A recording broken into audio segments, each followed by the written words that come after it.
I arrived home earlier than I typically would that evening. The humidity outside hung thick in the air, a sign of the storm that was about to break. Inside, the house felt unnaturally quiet. The usual sounds of Lila bustling around downstairs were conspicuously absent. My thoughts were still a tangled mess from a long day at work, deadlines, meetings, and the relentless grind. All I craved was to walk through that door, pop open a cold beer, and sink into the couch. Perhaps I'd catch a brief moment of relaxation before Lila shared whatever trivial activities had filled her day. But the instant I stepped inside, something felt amiss. It wasn't overt at first, just a subtle change in the atmosphere. The air seemed different, heavier, almost oppressive. It wrapped around me as I lingered in the entryway, straining to understand what had shifted. There was no TV murmuring in the background, no clinking dishes in the sink, and no footsteps approaching to greet me. Just an unsettling silence. I began to ascend the stairs, though I couldn't quite explain what drew me upward. Maybe it was instinct. Maybe it was intuition. Yet, something in the pit of my stomach urged me to follow the eerie stillness as I neared the top. I slowed my pace, attempting to make as little noise as possible. And then I heard it, a sound that made me halt. A muffled groan, soft yet unmistakable. I didn't want to believe it. I fought against acknowledging the reality of what my instincts were screaming at me. For a moment, I was caught between disbelief and rage, my heart pounding so fiercely in my chest it felt as if it might explode. But I remained frozen. I couldn't bring myself to move. Not yet. Another moan, louder this time, followed by the unmistakable sound of movement. It was emanating from the bedroom, our bedroom. I edged closer, the carpet absorbing my footsteps as I reached the door. It stood slightly ajar, just enough for me to catch a glimpse in the mirror on the opposite wall. And there they were, entwined on the bed I had shared with Lila for years. She was beneath him, her face flushed and lost in the moment, utterly oblivious to my presence, and him. Lucas, my best friend, the guy who had stood by my side at our wedding, who had toasted to our happiness, who had been part of my life for as long as I could remember. He was hovering over her, his body pressing into hers in a way that twisted my stomach. The betrayal hit me like a punch to the gut, raw and visceral. I couldn't breathe. I couldn't think. I didn't utter a sound. I just stood there, watching. Every fiber of my being urged me to burst in, tear them apart, and make them pay for their treachery. In that moment, I wanted to, but I didn't. My fists clenched tightly, knuckles turning white as I fought the overwhelming urge to kick down the door, smash his face in, and scream at Lila, demanding answers, forcing her to explain how she could throw away everything we'd built together for a fleeting moment of cheap passion with the one person I had once called my brother. But no, that would be too easy, too impulsive. I refused to give them the satisfaction of seeing me broken. Instead, I slowly backed away, retreating down the stairs as quietly as I had arrived. Each step felt heavier than the last, my mind swirling with rage, betrayal, and something colder, purpose. I wasn't going to confront them. Not now. Not like this. There was something far more satisfying about the plan I was hatching. Once I reached the bottom of the stairs, I slipped out the front door, making sure to close it quietly behind me. The world outside had turned dark, and the first drops of rain began to fall. But I barely noticed. I wandered to my car in a daze. Every breath I took was laced with anger. Sitting behind the wheel, I gripped the steering wheel so tightly that I thought it might snap in my hands. The image of them together burned in my mind, her face alight with pleasure, his body looming over hers as if he had every right to be there. This kind of betrayal doesn't merely shatter trust. It obliterates it completely, leaving a void where love once flourished. But this wouldn't culminate in a blind, furious rage. No, I would grant them time. Time to think they had gotten away with it. Time to believe I was completely oblivious. Lila, sweet, deceitful Lila, would continue her charade, playing the devoted wife, preparing my dinners, kissing me goodnight. While I sat there, knowing she was sneaking off to be with him. And Lucas? He would carry on as if nothing were wrong, as if he weren't sleeping with the one person he should never have touched. They thought they were clever, hiding their affair from me, But I was about to show them what true cleverness looked like. My plan came to me slowly, but with a clarity that even surprised me. I wasn't just going to expose them. I intended to dismantle their lives piece by piece. I would strip away everything that mattered to them, and the best part was that they wouldn't see it coming. By the time they realized what I had done, it would be too late. And Lucas? He had no idea how personal this was about to get. He cherished his wife, Chloe, as if she were a precious trophy. Always so proud of his little family. Well, if he wanted to destroy mine, then it was only fair I dismantled his in return. I would take Chloe from him, not just away from him, but in the most intimate way possible. I would make her mine, just as he had done with Lila. But unlike him, I wouldn't rush it. This wasn't about a cheap affair. No, this was about power, control, revenge. I started the car, the engine roaring to life as the rain intensified, pounding against the windshield. My grip on the wheel relaxed a little, a cold smile creeping across my face. This wasn't the end of my marriage. It was just the beginning of their downfall, and I was going to savor every moment of it. That night, I drove aimlessly through the rain-soaked streets, letting the rhythmic patter of raindrops against the windshield drown out the storm brewing within me. The anger still simmered, but it had morphed into something colder and sharper. The initial shock of catching Lila and Lucas together faded, replaced by a clear, calculated determination. Revenge. Genuine revenge couldn't be hurried. It wasn't something to be executed in a fit of rage that would leave me looking like the fool they believed me to be. No, I wanted to dismantle them both, piece by piece, so that when they finally grasped what had happened, they would be left standing amidst the ruins of their own lives. To do that, I needed to start with Lucas. I parked in a shadowy lot, rain pelting the car as I sat, my mind racing like a runaway train. Lucas was always full of himself, confident in his belief that he could take what was mine without any consequences. The truth was he had no idea how exposed he really was. To him, I was just a naive pushover, but he didn't realize how well I knew his life, his vulnerabilities, and yes, his wife, Chloe. Chloe was the key to all of this. Lucas and Chloe had been together forever, embodying that idyllic suburban lifestyle, a cozy house, a couple of kids, and the quintessential white picket fence. He flaunted their perfect life at every opportunity, boasting about his accomplishments. What better way to strike at him than to take from him what he cherished most? But this wasn't going to be a cheap thrill where I simply seduced her and bragged about it afterward. No, it had to be much more profound, more intimate. I didn't just want to sleep with Chloe. I intended to take her away from him in the most gut-wrenching way imaginable. I would make her fall for me, make her question everything she believed about Lucas. In the end, she would lose faith in him and choose me, not out of mere lust, but from a place of genuine love. And when that moment came, I would allow Lucas to witness as everything he held dear crumbled before his eyes. What made this plan so exquisite was how effortless it would be. I understood Chloe's insecurities, her fears, and her longings. She wasn't like Lila. Chloe was more subdued, contemplative, with a delicate nature that Lucas never truly valued. To him, she was simply another trophy, something to show off at family functions or among friends. But I knew better. I had seen the fractures in their relationship long before this moment. I had witnessed her vulnerability, and now I was ready to exploit it.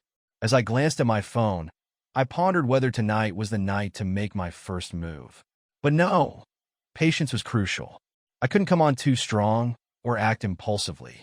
I needed to lay the groundwork with precision. So, I drove home, settling back into my role as the unsuspecting husband. Lila had no clue about my knowledge, and that was my greatest weapon. Entering the house, I could hear Lila humming softly upstairs, preparing for bed. Each note of that song echoed with her betrayal.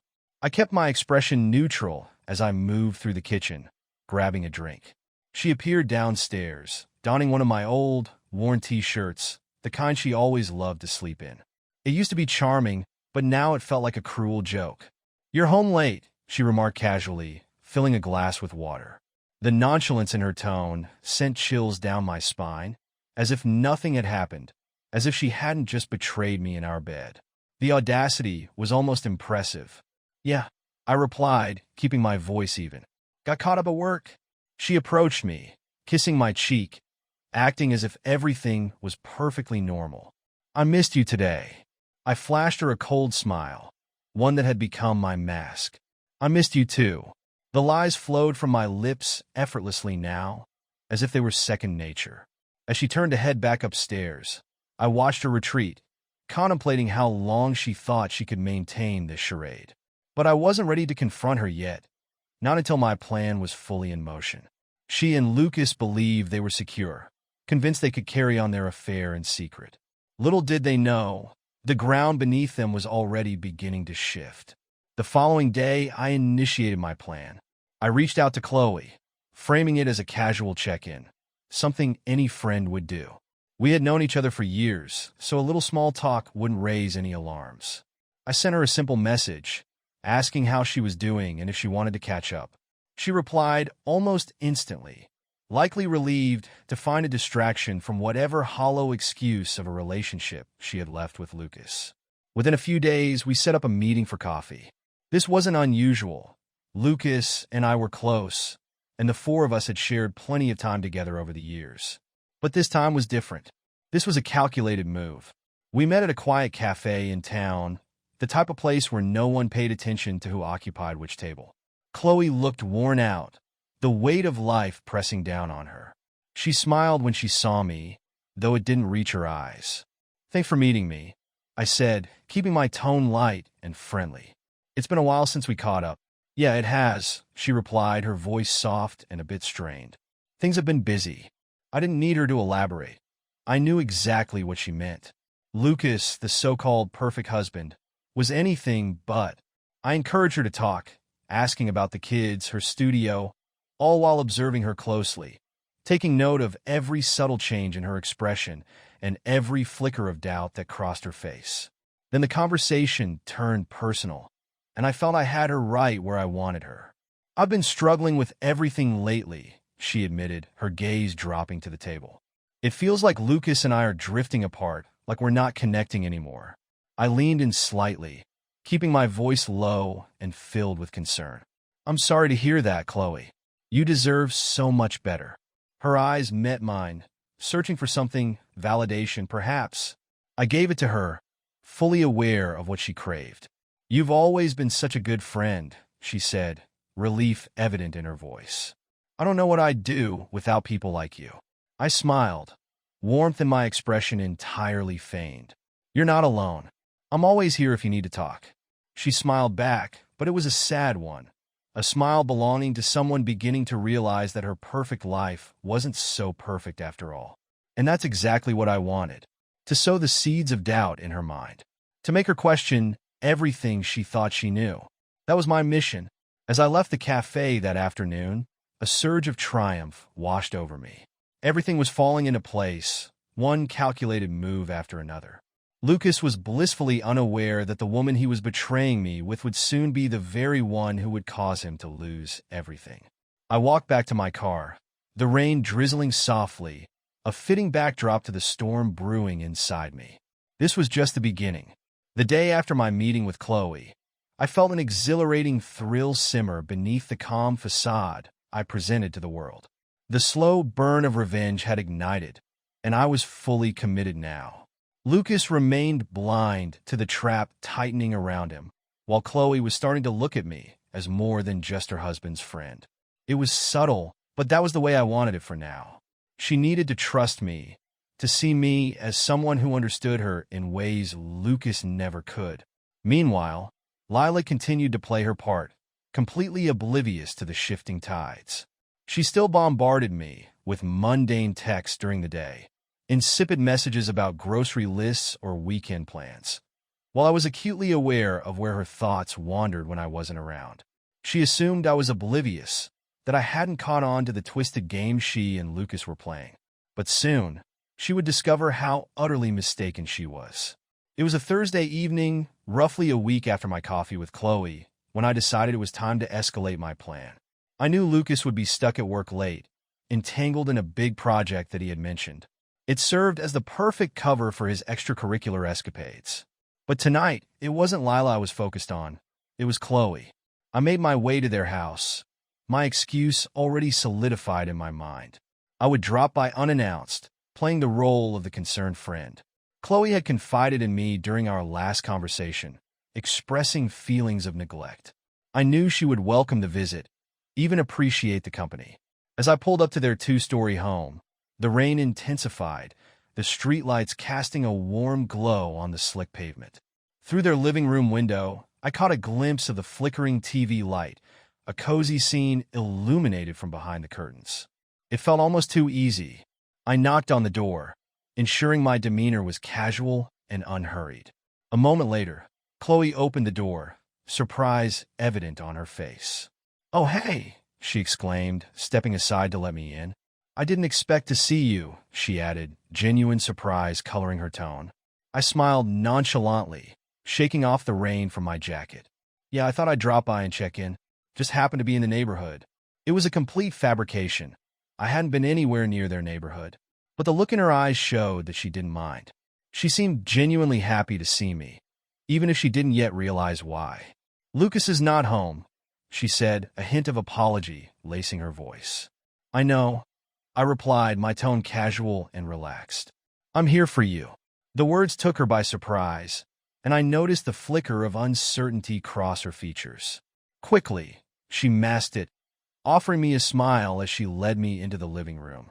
"Can I get you something to drink?" she asked, her voice light but tinged with a hint of nervousness. "Wine would be great," I said, settling into the couch as she disappeared into the kitchen. I could hear the clinking of glasses and the soft hum of the refrigerator door opening and closing. When she returned, she handed me a glass of red and took a seat next to me, closer than usual. "How are you holding up?" I asked, keeping my voice low and warm, the perfect picture of concern. Chloe sighed, staring into her glass. "It's been tough," she admitted. "Lucas has been so distant, and I don't know. Sometimes it feels like he doesn't care at all." I nodded, feigning empathy. "You're not wrong to feel that way," I said, careful to maintain a supportive tone. "You know how Lucas can be. He often fails to appreciate what he has." She looked up at me, her eyes searching mine for reassurance. "You've always been so good to us," she said quietly. "I honestly don't know what I'd do without friends like you." I let her words linger, allowing their weight to settle between us. Then, I reached over and placed my hand gently on her knee. "You deserve more than this, Chloe," I whispered, my voice soft and sincere. "You deserve someone who truly values you." Her breath caught, and she didn't pull away. Instead, she sat there, staring at me, the uncertainty in her eyes beginning to shift towards something deeper. I felt the air change, thickening with tension as the space between us seemed to shrink. "I don't know what to do," she murmured, her voice trembling slightly. "I do," I said, leaning in just enough to signal my intent but not crossing that delicate line. "At least not yet. You deserve better than what Lucas gives you, and I think you know that in your heart." Her gaze fell to where my hand rested on her knee, and I could see the battle waging within her. She was torn between her loyalty to her husband and the undeniable allure of something she craved, something Lucas had clearly failed to provide. "I shouldn't," she started, but I gently interrupted her, my voice soothing and coaxing. "I'm not asking for anything, Chloe. I'm simply speaking the truth." She hesitated, her breath shallow, and for a brief moment, I feared she might pull away. But then, slowly, almost imperceptibly, she leaned toward me, her lips parting ever so slightly, her eyes fluttering shut. It would have been so easy to kiss her then, to take that final step. But no, not yet. This wasn't about rushing things. It was about planting the seeds of doubt and desire, letting her come to me when she was ready. That's where the true power lay, in making her want it. I leaned back slightly, creating space between us, observing the confusion play across her face. "I should get going," I said casually, though I let just enough tension linger in the air to keep her on edge. Chloe blinked, as if emerging from a dream. "Yeah, maybe that's a good idea," she murmured. I stood, placing my glass on the coffee table with a deliberate slowness. We'll talk soon, I said, offering a smile that hinted at secrets and promises unspoken. And remember, I'm here for you. As I stepped out of her house, I could sense her gaze lingering on my back, the weight of our conversation still thick in the air. She was teetering on a precipice now, caught in the fragile interplay between loyalty and temptation. All she needed was a gentle nudge, and I would be there to catch her when she fell. By the time I reached my car, the rain had subsided, leaving the air cool and damp. I lingered for a moment, savoring the intoxicating sense of control, knowing that the first phase of my plan was executing flawlessly. Lucas had stolen Lila from me, my wife, my life, but he had no idea that I was orchestrating the same fate for him, only with more precision and patience. When the dust settled, he wouldn't just lose Chloe. He would lose everything that mattered to him. But for now, I was content to wait, to let the tension simmer, to allow the betrayal to bubble beneath the surface until it was ready to explode. The next few days unfolded in a disquieting calm that had become my new normal. Lila continued her charade, sending sweet but hollow texts, playing the devoted wife while sneaking off to meet Lucas. They had grown reckless, perhaps convinced they were too clever for me to catch on. Watching her glide through our home, oblivious to the impending collapse of her carefully constructed facade, almost made me laugh. Yet I could feel the cracks widening. It wouldn't be long before their illusion crumbled. For now, though, I maintained my role, letting her think I was unaware. In fact, I intensified my attentiveness toward her, showering her with affection, compliments, and spontaneous date nights. If she sensed the sudden shift in my behavior, she didn't mention it. She was likely too absorbed in her own affair to notice my act. It was the perfect cover keeping her off balance. But Chloe? She was my true focus now. Since that night in her living room, I had felt a shift in her demeanor. She had started reaching out more. She began confiding in me, sharing her worries and frustrations in a way that felt increasingly intimate. It was subtle, but each time she leaned on me emotionally, I pulled her further from Lucas, creating a rift between them that he couldn't even see. By the end of the week, I was ready to escalate my plans. I had exercised patience, careful not to push too hard, but the timing was right. Lucas was set to leave town for a work conference, a detail he had proudly shared with me just days before. It was almost laughable how oblivious he was, blissfully unaware that his absence would provide me the perfect opportunity to advance my intentions with Chloe. On Friday evening, I shot her a message. Nothing too forward, just a simple, "How are you holding up? Need some company?" Her reply came almost instantly. She was home alone and could definitely use the distraction. I wasted no time. The drive over was quick, but my heart raced with anticipation. The rain had ceased for the night, leaving the streets slick and glimmering under the streetlights. The cool air carried the scent of damp asphalt and something else, a sense of inevitability. Tonight, I would push things a little further. When I arrived at her house, she greeted me with a weary smile. "Thanks for coming," she said softly, stepping aside to let me in. "It's been a long week."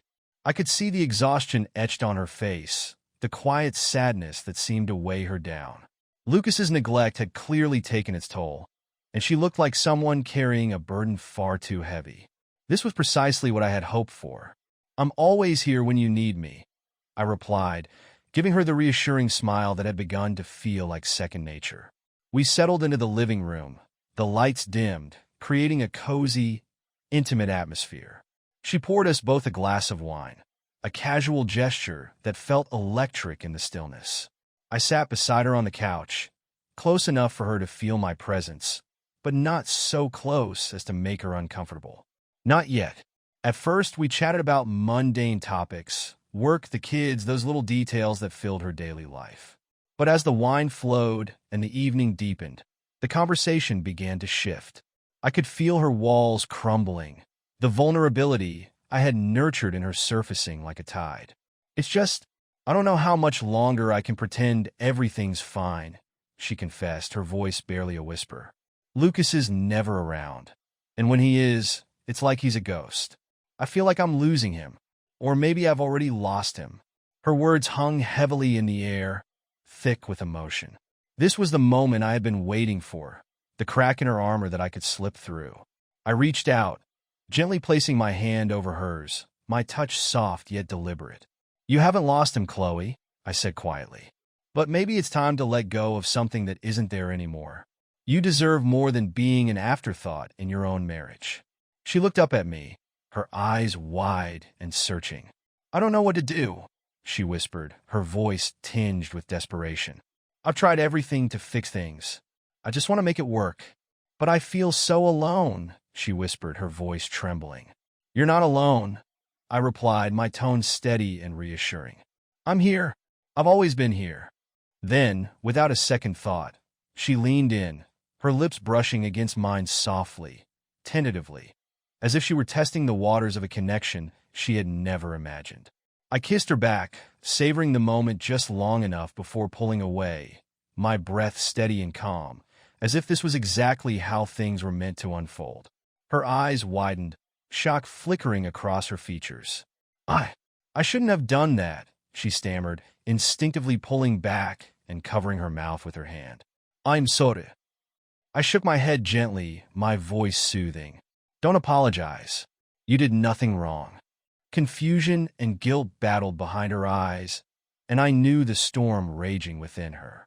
"But what about Lucas?" she asked, her voice laced with uncertainty. "Lucas is not here, Chloe," I finished for her. "And if he were, would he even notice what you're going through?" Her silence spoke volumes, confirming everything I suspected. She had crossed a line, and deep down she knew it. But the truth was she didn't regret it. Not really. She was caught between the guilt of betrayal and the relief of feeling something real again. "I don't know what I'm doing," she admitted, tears pooling in her eyes. "I just feel so lost." I took her hand in mine, squeezing it gently. "You're not lost. You're beginning to see things for what they truly are." The silence between us stretched, heavy with unspoken truths. She was standing on the brink, teetering between the life she had known and the possibility of something new, something that could fill the void Lucas had left behind. And I was right there, ready to catch her when she fell. This time, when she leaned in, there was no hesitation. Her kiss held an urgency, a quiet desperation that had been building within her for far too long. I wrapped my arms around her, drawing her closer, feeling the warmth radiate from her body as the weight of our choices melted away. In that moment, neither of us was thinking about Lucas, and I wasn't thinking about Lila. The kisses deepened, shifting from soft brushes of lips to a slow, deliberate exploration. My hands found their way to her waist, pulling her closer as hers trailed up my chest, gripping my shirt as if anchoring herself in the reality of what we were doing. Chloe pulled back slightly, breathless, her eyes dark with conflicting desires. "I don't know if we should," she started, but I silenced her with another kiss, slow and deliberate, allowing her to feel the safety of my touch. "We're already here, Chloe." Her hesitation crumbled as she kissed me again, deeper this time. I felt her walls fall away as she surrendered to the moment. We moved in perfect sync, neither of us rushing, but both acutely aware of the inevitable. As I kissed the curve of her neck, I felt her body arch toward mine, her breath catching in her throat. My hands slipped beneath her shirt, exploring the softness of her skin along the small of her back. When we finally made our way to the bedroom, the tension that had built between us snapped, giving way to something that had simmered for far too long. An unspoken understanding lingered in the air. Whatever guilt or hesitation we had felt was washed away. The hours that followed blurred into a whirlwind of stolen moments and whispered confessions, our hands and mouths exploring familiar yet forbidden territory. We began slowly, savoring each touch, each lingering caress. But as the night wore on, passion overtook restraint, and we let go completely, leaving nothing unsaid or undone. When it was over, we lay together in the stillness, the room enveloped in darkness, broken only by the sound of our breathing gradually returning to normal. Chloe rested her head on my chest, her fingers tracing delicate patterns along my arm. "I never thought I'd do something like this," she whispered, her voice thick with exhaustion yet tinged with relief. I didn't respond. I simply held her close, my fingers weaving through her hair as I stared up at the ceiling. I could feel the shift within her, the way she had crossed a line she could never uncross. And a part of me reveled in it. Chloe had been lost in her marriage for far too long, and now she was mine. As she drifted off to sleep, I felt that familiar surge of satisfaction. This wasn't merely about the physical act, though that had been inevitable. This was about control, about turning the tables on Lucas in a way he couldn't possibly foresee. The beauty of it all was that Chloe would never suspect this was part of a larger scheme. To her, this was a genuine connection, a moment of passion born from neglect and loneliness. The weeks following that night unfolded like a slow, inevitable march towards something darker. I maintained the momentum, carefully balancing my subtle manipulation of Lila and Lucas while keeping my bond with Chloe hidden. She was drawn to me now, completely ensnared, and with every text, every touch, I pulled her deeper into my orbit. About 3 weeks later, we were all invited to another dinner party. It was a small gathering, casual and friendly, the kind of evening that would have felt normal before everything had shifted. But nothing was normal anymore, not after what had transpired between us. Lucas and Lila were there, as always, pretending their affair was some well-guarded secret. They laughed with our mutual friends, as if they weren't betraying the very people they professed to love. Their act was convincing, I'd give them that. But tonight wasn't about them. Tonight was about Chloe.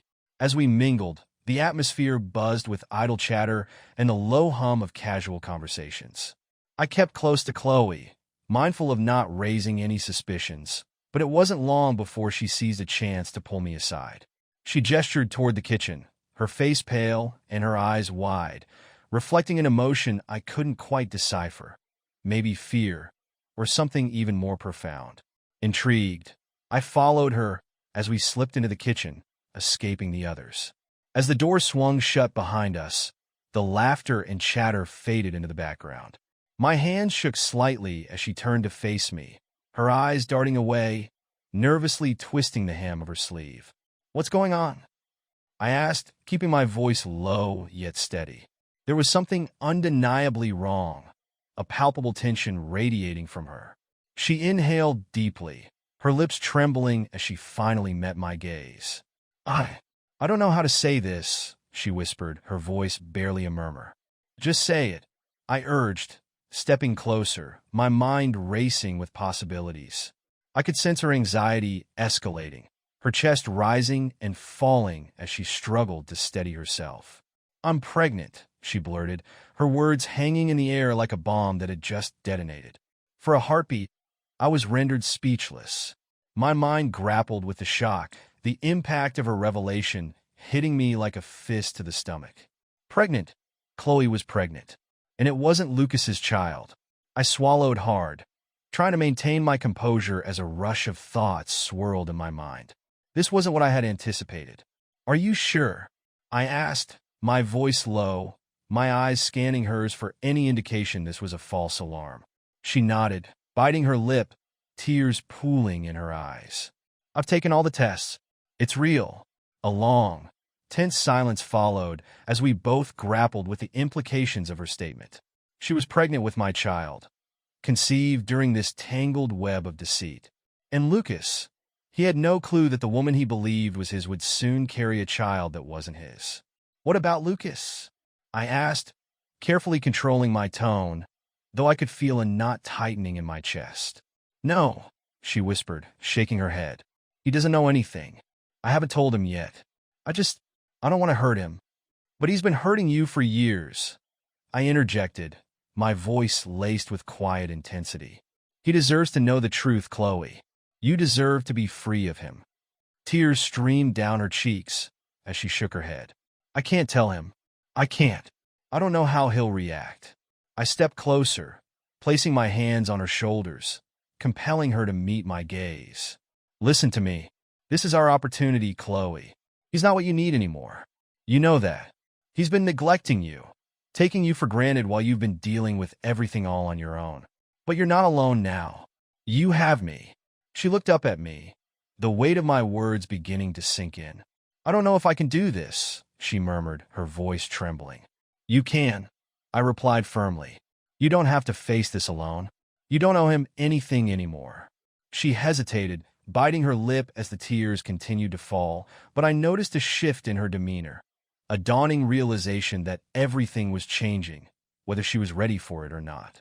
I'm scared, she admitted, her voice barely above a whisper. I cupped her face in my hands, wiping away her tears with my thumb. You don't have to be scared. I'm here. We'll navigate this together. The gravity of the situation enveloped us as we stood there in the hushed kitchen, the sounds of the party continuing just beyond the door. Chloe was pregnant with my child, and Lucas was completely unaware. The irony struck me hard. He had stolen my wife, and now I had taken something far more precious from him. The pressing question lingered. What would happen next? We couldn't keep this secret forever. Eventually, the truth would surface. And when it did, the fallout would be nothing short of catastrophic. But that was precisely what I wanted. I needed Lucas to experience the full impact of his actions, to watch as his life unraveled in ways he couldn't begin to fathom. Chloe took a deep breath, steadying herself, her hands resting protectively on her stomach, a gesture that spoke volumes about her evolving understanding of our reality. We'll figure it out, I reassured her, my voice soft yet resolute. She nodded, her determination strengthening as she wiped away her last tears. Okay, we both recognized there was no turning back. Everything had shifted, and soon everyone would know. But for the moment, we would keep this secret a little longer, letting the tension build until it reached its breaking point. As we rejoined the party, Lucas's laughter filled the room, and Lila's smile brightened the space beside him. They had no inkling that their perfect little world was on the brink of collapse, that in just a few months, their lives would be shattered beyond repair. I caught Chloe's gaze as she glanced at Lucas, then back to me. Fear flickered in her eyes, but so did something darker, deeper. This was no longer just about betrayal. It was about the reckoning that awaited all of us. It was only a matter of time before the truth erupted into the open, leaving devastation in its wake. And when that moment arrived, I would stand in the ashes, witnessing as everything they cherished burned to the ground. Stay tuned, because this story is about to get much darker. Trust me, the next chapter will make this one look like a fairy tale.